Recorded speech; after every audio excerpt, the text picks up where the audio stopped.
వేస్తుంటాడు. తన కూతురు మణెమ్మ, బేబీ నక్షత్ర అంటే అతనికి ప్రాణం. పొల్లూరు గ్రామంలో వరుసగా జరుగుతున్న అమ్మాయిల హత్యల నేపథ్యంలో కథ మలుపు తిరుగుతుంది. తన కూతురిని, ఊరిలోని ఆడపిల్లలను కాపాడుకోవడానికి ఒక తండ్రి చేసే భావోద్వేగ పోరాటమే ఇరుముడి అసలు కథ.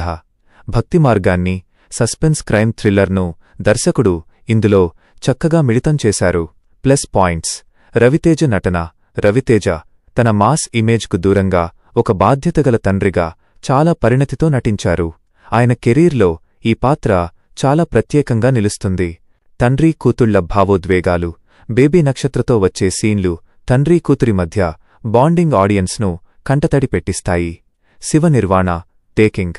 కథనం కొన్ని చోట్ల నెమ్మదిగా సాగినప్పటికీ దర్శకుడు రాసుకున్న ఎమోషనల్ సీన్స్, ట్విస్టులు సినిమాను నిలబెట్టాయి. నేపథ్య సంగీతం: జీవి ప్రకాష్ కుమార్ అందించిన బ్యాక్గ్రౌండ్ స్కోర్ సినిమా స్థాయిని పెంచింది.